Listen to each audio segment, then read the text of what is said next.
I-road test natin ngayon yung Honda TMX 125 na tiniming natin gamit ang test light. Bali, pinalitan ko din yung mga switch at nag-conduct ako dito ng general wirings. So okay na yung mga headlight niya. Tapos yung mga flasher okay na rin, pero wala pa siyang battery. Nakabang lang siya. Nalagyan ko din ng switch yung headlight dahil hindi na gumagana tong main switch niya.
Mga paps, don't forget to subscribe. Bye!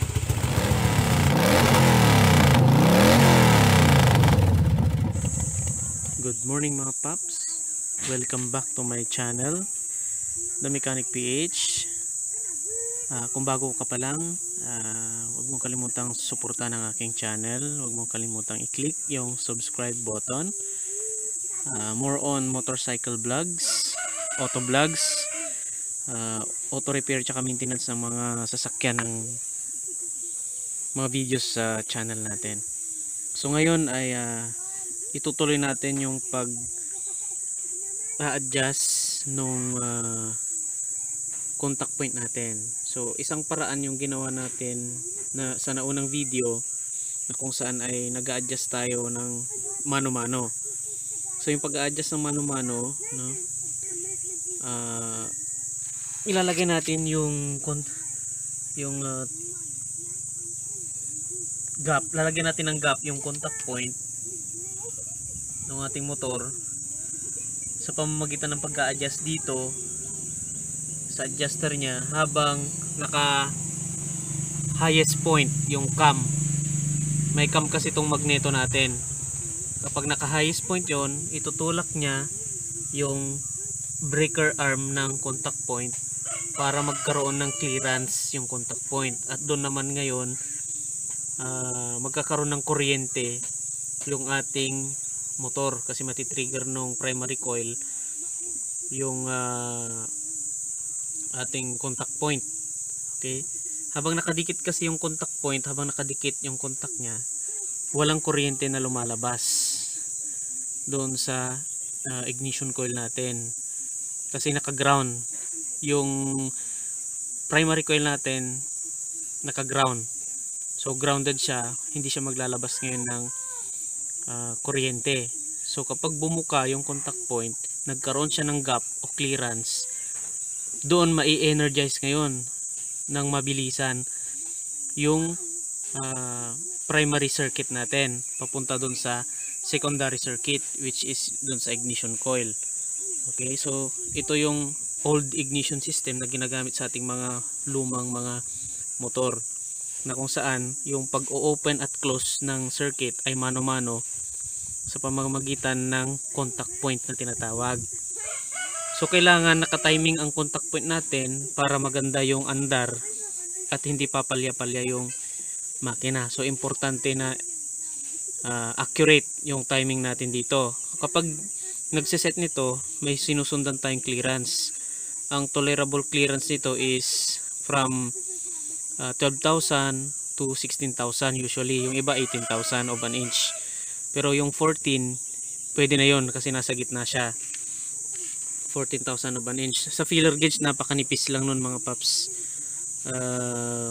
Mas makapal lang siguro sa hibla ng buhok, mga ganon. Sobrang nipis lang siya. Pero kadalasan kasi mahirap sukatin yung nasa loob nito gamit ang feeler gauge, tinatansya na lang yan, no? So sa mano-mano ganon ang ginagawa, mano-mano yon, mano-mano na pag-a-adjust natin. So dapat yung magneto natin naka-timing din dito para yung fire, yung F dito sa magneto sasabay ngayon dun sa pagbukas nung contact point para sabay yung piston natin at saka yung timing nung ignition system. Kaya dapat accurate siya. So since itong plate natin ay napalitan na yan dahil naputol nga yung mga tornilyo nito, hindi na natin siya malagyan. Ang gagawin natin ngayon, mamarkahan muna natin tong plate. Mamarkahan natin yung plate dahil yung replacement na plate walang marka tulad nito, itong marka dito. Yan, kung nakikita nyo yung marka dyan, dapat may ganyan din tayong guide dito para at least alam natin kung saan nakatapat yung timing nung magneto natin. Okay, so ang una natin gagawin yun muna, mamarkan muna natin yan, and then gagamit tayo ng test light sa pagta-timing ngayon para makita natin na accurate yung timing ng ating motor. Okay, so meron tayong test light. Gagamitan din natin to ng battery. Okay, pero bago yon, tanggalin muna natin tong magneto para malagyan natin ng marka to. Yan. Okay, so yun muna ang unahin nating gawin. Tanggalin muna natin, paps, gamit yung Y tool tsaka 17mm. Tanggalin muna natin to, kontrahin lang natin.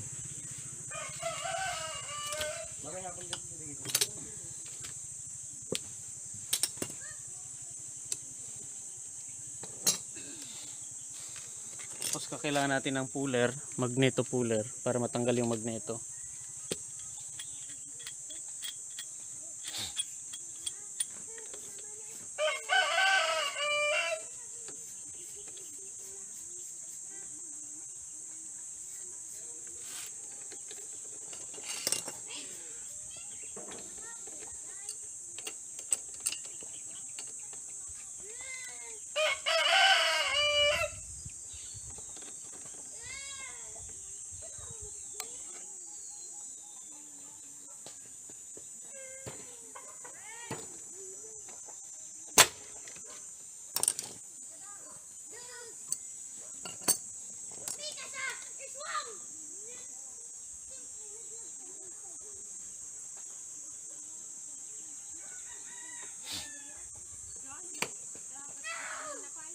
Yan, tanggal na.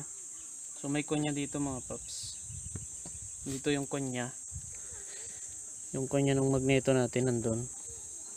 Yan, nakita natin dyan. Importante yan mga paps, yung konya natin.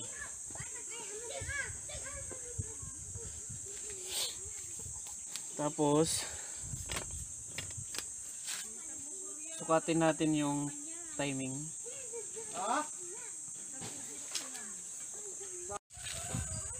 Yan mga paps, sukatin natin ngayon yung distansya ng ano natin.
Ayan mga paps, so more or less nandyan yung timing nya.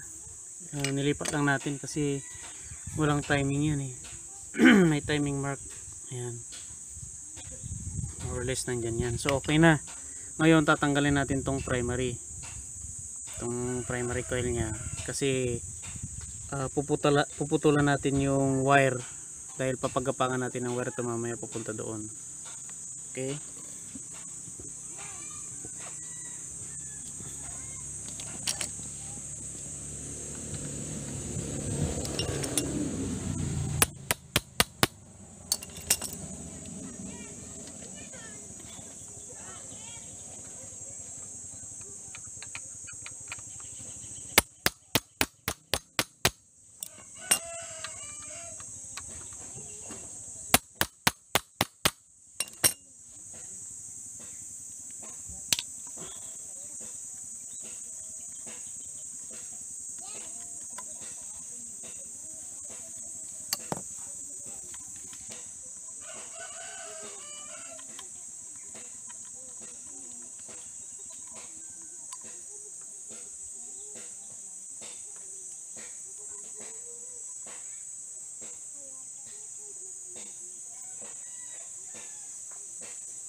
Ito yung puputulin natin mga paps. Dalawa yung wire kasi nito eh. Itong isa nakakonekta doon sa light coil sa baba. Itong dilaw. Ito naman nakakonekta siya dyan sa itim. Itong itim na to papunta doon sa taas. Papunta sa ignition coil. Yan, papunta dito. Itong wire din na ito, nakakonekta din ito gumapang papunta dito sa contact point. Ayan. So ang gagawin natin ngayon para magamitan natin ng test light ay puputulin natin to dito. Tapos dudugtungan natin ng wire at ipapagapang natin yon papunta dito sa taas dahil dito na lang natin siya ikukonekta mamaya. Okay. So panoorin nyo lang mga paps para malaman nyo kung paano i-test or i-set yung timing gamit ang test light at mas accurate po ito kaysa yung mano-mano na pag-set ng clearance dito. Okay, so putulin muna natin to, tapos hihinangan ko to ng wire. Hinangan natin to ng wire.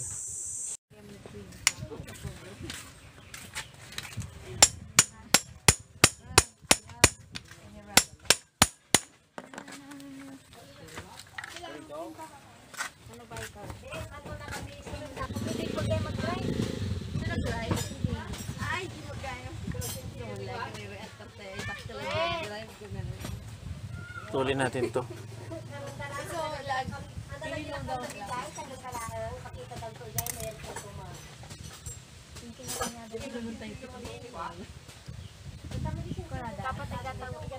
Putol na ito. Hinangan natin to. Hinangan natin to mga paps. Pero bago nyo hinangan, balatan nyo muna para kumapit yung yung lead. Kailangan natin to ng wire papunta doon sa taas. Yun mga paps, nisolda na natin siya. Tapos nilagay ko siya sa dinugtungan ko siya ng wire papunta dito sa taas. Actually yung ginamit ko dito yung para sa neutral indicator na wire, itong light blue na may red. Kasi wala naman wala namang gauge. Kaya ito na lang gagamitin ko para hindi na ako magsisiksik ng panibagong wire papunta dito sa baba. So yun na lang yung ginamit kong wire. So ngayon ibabalik na natin tong plate at saka ito dito sa plate. Ibalik na natin dito. Saka tayo mag-test. Okay? So ibalik ko lang muna siya. So ganyan lang no. Itong isang wire papunta siya dito. Tapos ito yung papunta dati sa contact point. Pinutol ko lang siya dito. Yan, nandito siya. Pinutol ko lang yan wala na to. Itong wire na kasi na to papunta rin dito sa contact point, itong kulay itim. Yan. Foot end dyan. Kaya balik na muna natin yan. Mga paps, nilagay na natin yan. So nandito na rin yung wire na galing dun sa primary coil. So mamaya, hindi muna natin ilalagay dito sa contact point yan. So ganyan lang muna, tapos nakahugot pa rin tong socket. Ilagay na natin muna yung magneto. Once na nilagay na natin yung magneto, saka tayo mag-proceed dun sa pag-adjust ng contact point. Okay? Gamit ang test light. So huwag niyong kalimutan yung konya mga paps, o yung tinatawag nating half moon key. Yung konya. Lagay muna natin dito. Saka natin ilagay yung magneto. So napaka-importante nitong konya na to. Huwag niyong kakalimutan. Lagay ko muna yung magneto mga paps. Ito pala yung magneto natin. So naka-welding na po ito, no. Hindi na gumagana yung centrifugal advancer niya. Wala na, naka-welding na po nandito. Yan. Naka-welding na siya diyan. Kabilaan. Dito din yung isa. So yung konya, itapat nyo dyan sa groove na nasa gitna. Yung groove dyan sa gitna na nakikita nyo dyan. Yung nandun sa loob. Para may lagay yun. Okay? So hindi naman yan papasok kapag hindi nakatapat. Lagay lang natin. So may marka din siya dito sa dulo. Ito yung marka niya. Oh. Tatapat lang natin doon. Sa kunya. Yun. Tapos yung washer, huwag nyo kalimutang ilagay para hindi kumalas yung magneto habang umaandar.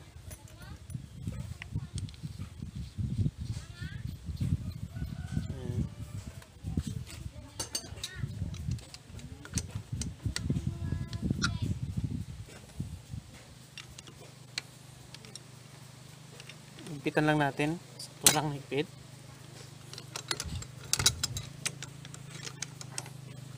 Saka natin higpitan yan pagka nilagay na natin. Tapos dito na natin magagamit yung battery. Yung battery natin, lagyan natin dito. So kahit anong size ng battery, basta mapapailaw niya yung test light ay pwede. Tapos yung battery natin, kailangan natin i-connect sa ground or body ground, yung negative. So ito yung negative natin, yung kulay green. Yan, nadugtungan lang. Pati itong kulay green din na malaki, papuntang ignition coil. So itusok lang natin dito. Hindi siya abot. And kung mayroong clamp yung ano nyo, mas maganda. Kuha lang ako ng pang-clamp mga paps. Yan mga paps, so ginamit ko lang muna yung clamp dito ng aking voltmeter na ginagamit sa pagdadiagnose. Yung clamp lang niya yung ginamit ko dyan para maipit lang niya yung negative. Tapos dito na natin magagamit yung ating maiwagang test light. Ayan. So itong test light natin lalagyan natin sa positive. Itong clamp. Ganyan. Tapos saka natin ilalagay itong isang dulo dito sa kulay itim. Ito yung galing sa contact point. Ito yung galing sa contact point natin na wire. Itong kulay itim.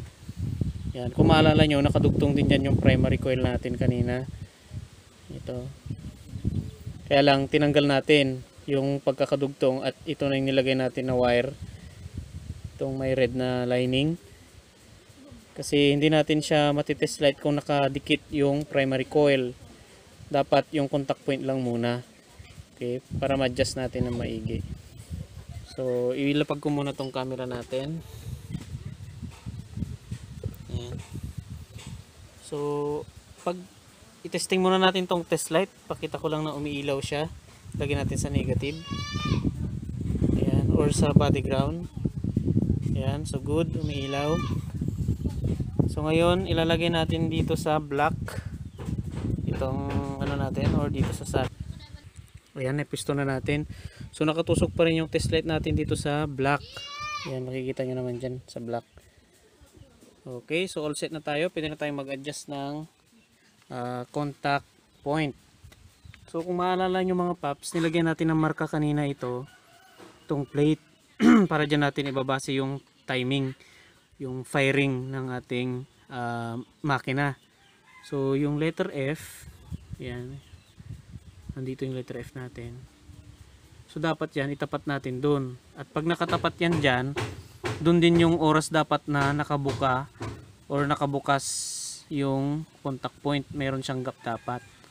Yan. At dun din dapat, ayan. So may ilaw yung ano natin, no?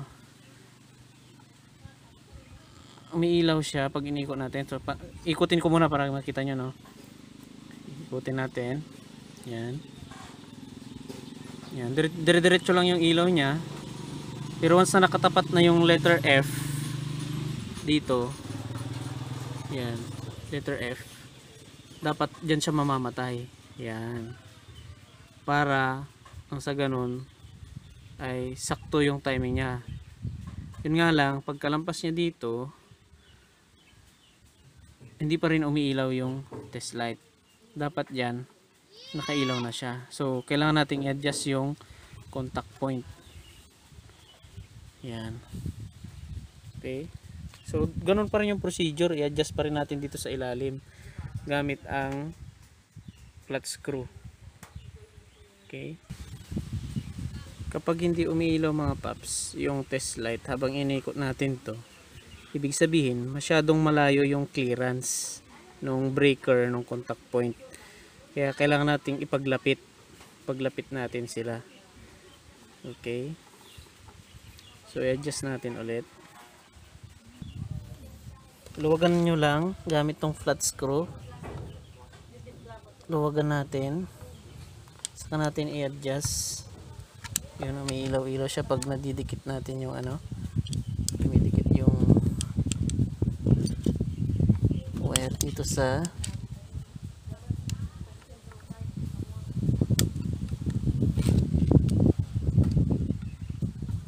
pag nasobran nyo naman yung adjust, iilaw siya. Nyo to mga paps. Yan. Out of timing to kasi umiilaw pa rin siya kahit naka F. Kaya nasa F yung timing natin. Dapat yan pag naka F, naka-open yung contact point. Kapag naka-open yung contact point, doon magkakaroon ngayon ng spark doon sa spark plug dahil doon dadaloy yung kuryente na galing sa primary coil natin.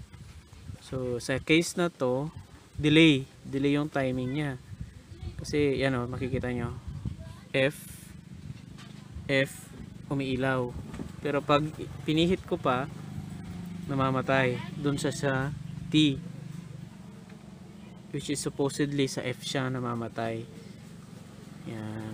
Kaya i-adjust pa natin. Adjust pa natin yung contact point natin.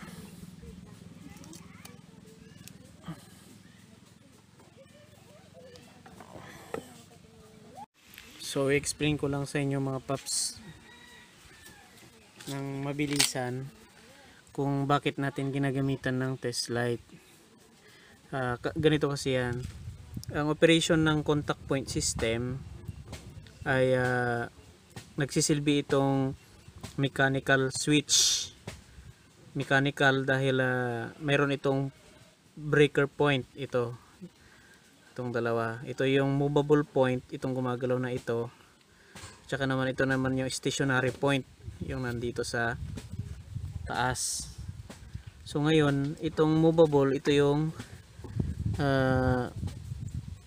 kumakalso dun sa cam nung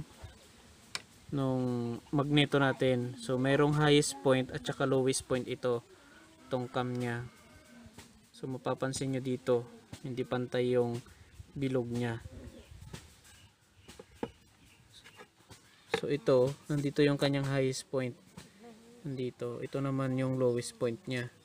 So kapag nasa highest point, yung contact point, tumutukod siya patulak dito sa movable point ng contact point.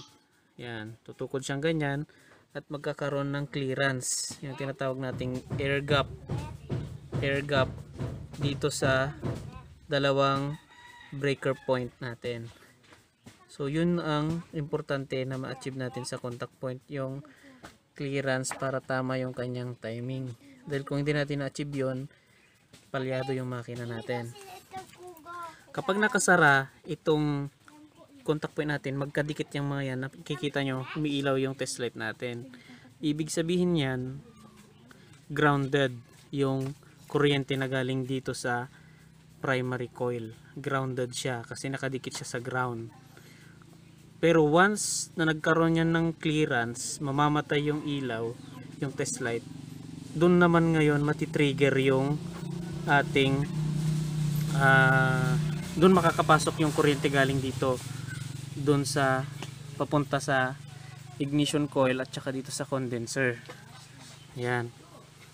So napakasimple ng contact point, mechanical switch siya. Hindi tulad ngayon, pulsar na yung ginagamit natin. So sa pulsar, yung nagiging trigger na lang, yung electronic pulse ang ginagamit para ma-trigger ng pulsar yung CDI. So dito walang CDI, walang pulsar. Ito yung ginagamit dito, yung contact point, breaker point ang tawag nila dito minsan. Kaya gagamitan natin siya ng test light para makita natin yung eksaktong bukas niya. Kapag nakabukas ito, hindi iilaw yung test light. Pag nakasara, iilaw. Kaya hiniwalay din natin yung wiring nitong primary coil. Okay? So tinanggal ko lang saglit yung magneto para ma-explain ko muna sa inyo bago tayo mag-adjust. Sa pag-adjust naman, gagamit lang tayo ng flat screw. Flat screw lang dito. Luluwagan lang natin. Pero yung adjustan niya dito mismo. Lalagyan natin yung flat screw natin dyan. So once na naluwagan mo to, yan, luwagan mo muna yan para ma-adjustan mo siya. Luwagan mo siya, saka ka mag-adjust dito. Yan, ganyan, or pag ganun. Okay, so ganun lang naman yung principle ng contact point. So yung contact point may kasamang condenser yan para maiwasan yung pagkapudpud ng mabilisan nitong contact point, kasi inaabsorb nito yung arcing o yung spark. Inaabsorb niya yung mga spark na nag-generate dito kasi napakabilis ng ikot ng ng magneto. So habang umiikot yan, mabilis na nagsasara, nagbubukas, mabilis. Kaya natitrigger din yung ignition coil natin para magbigay ng malakas na spark doon sa spark plug natin. So dapat tama yung timing nito, yung pagsara at pagbukas niya. Kasi dyan nakadepende yung ignition system natin. Kung advance masyado, pwedeng papalya. Kung delay naman masyado, papalya din. Kaya dun sa clearance nakasalala yung pagsara at pagbukas niya. Okay? So pwede nyong gawin yung first method na dito lang, yung 14,000 na inch. So para dun sa mga nagtatanong pala, no, mga wala pang idea, ganito lang po siya kanipis. Manipis lang yung 14,000 inch. Yan. Manipis lang, ganyan lang yung clearance na kailangan natin ilagay kasi 12 to 16 ang tolerable na clearance niya pero ang nilalagay ko minsan 14 na para at least pasok siya sa sa gitna. Okay, so as of now ilagay na natin yung magneto, so para makuha natin yung tamang clearance. Ayan mga paps, sana na kukuha nyo yung explanation natin. Kung may tanong kayo, mag-comment lang kayo dyan sa baba.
So ayan mga paps, nakita nyo nung nilapit ko yung contact point, namatay na yung test light. So try nating higpitan muna to, saka natin paikutin. Dapat mamamatay siya sa ibang part. Ayan, tingnan natin. Yan mga paps, so ito na yung finished product natin. So once na hindi pa naka timing, no, wala pa sa F yung guhit na ginawa natin, pag wala pa siya doon, yung ilaw naka on pa rin. Pero once na dumating na siya doon sa timing, yan, namamatay yung ilaw. Yun, pag nakatapat na siya sa marker na nilagay natin kanina, namamatay. Pero pag babalik natin, ayan, nakailaw ulit yung test light. So ganyan yung tamang pag-check para nung sa ganun hindi kayo mahirapan sa pag-a-adjust ng contact point. Dapat sakalang mamamatay yung test light pag nakatapat na siya mismo doon sa timing mark natin. Ayan, oh. Para hindi kayo road test ng road test tapos adjust ng adjust. Kaya kung gusto nyo mas mabilis mag-adjust, ganun na lang yung gawin niyo mga paps. Yan. Yan. Yan. Saka lang magbubukas kasi pag namatay to, ibig sabihin nakabukas yung contact point. Pag nakabukas yung contact point, dun lang magbibigay ng kuryente yung ano natin, primary. So ayan, hindi pa siya nakatapat. Dapat eksaktong tapat na tapat yan. Ayan, kailangan tapat na tapat bago mamatay yung ilaw. Okay. Ayan. Tapos yan, iilaw siya ulit. Tapos pag umiikot yung makina natin, yan, mamamatay siya kapag nakatapat na siya sa letter F. Yan. Ayun. So ganun lang mga paps, sana meron kayong natutunan sa ating vlog. Mamaya papaanda rin ko na to, lalagyan ko lang ng gasolina yung ating tangke. Ayan. So mache-check nyo naman yung clearance dito sa baba pagka nag-adjust kayo. So tansyahin nyo na lang yung, ayan, yung clearance nya. Ayan yung clearance, tamang clearance mga paps. Malit lang siya, malit lang. So sana may natutunan kayo sa ating video. Kung gusto niyo ng mga ganitong video, huwag niyo kalimutang mag-subscribe. Click nyo na rin yung notification bell para lagi kayong updated. Okay, so mamaya panda rin natin to. Okay mga paps, so tanggalin ko lang muna tong mga battery dyan, yung mga test light. Tapos lagyan natin yung tangke. Lagyan ko ng gasolina kasi wala nang laman na gasolina yun. Saka natin subukan na panda rin. Okay, ayan na mga paps, nilagay ko na yung tangke. Naglagay na rin ako ng 1 litro kasi talagang na-drain yung tangke nila. Nilagay ko na rin yung bagong fuel hose. At switch on lang natin to. Reserved kasi 1 liter lang. Tapos yun nga palang wiring ng ignition coil natin. Ito na yun, no, yung nakakonect sa positive ng condenser tsaka dun sa positive side ng ignition coil. Pupunta na dito sa black. Itong black, ito yung papunta sa contact point. Tapos itong may red lining dito na light green ay ito yung galing dun sa primary coil natin. Okay, testingin na nating panda rin ngayon yung ating makina. So i-kick ko lang.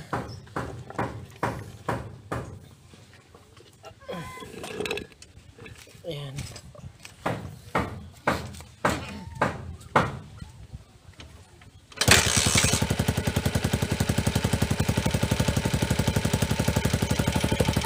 Yun mga paps, so nakita nyo naman, 1 click lang yung ating makina.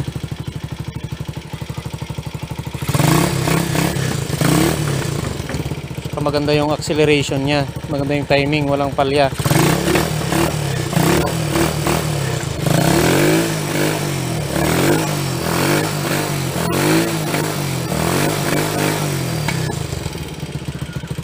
Magalaw ito na natin, tangke.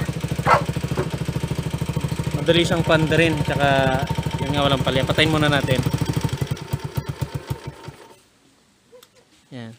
So, pandarin natin ulit. Yun o. Yun.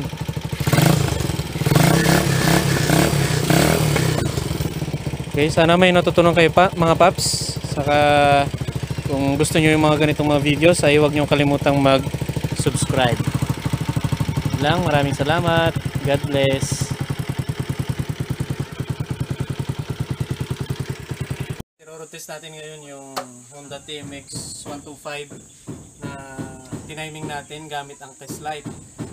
Bali, pinalitan ko din yung mga switch at nag-conduct ako dito ng general wirings. So okay na yung mga headlight niya, tapos yung mga flasher okay na rin, pero wala pa siyang battery, nakabang lang siya. Nalagyan ko din ng switch yung headlight dahil hindi na gumagana tong main switch niya.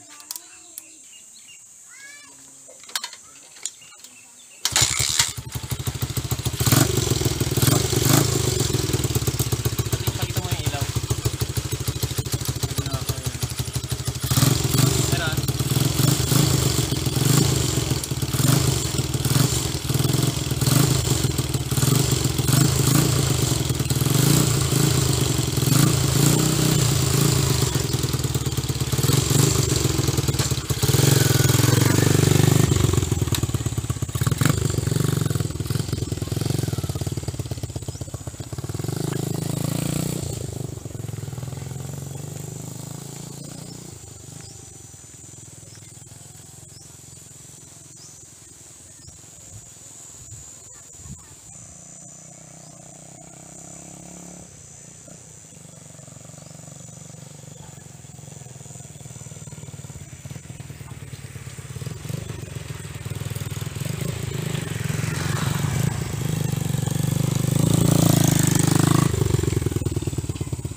Don't forget to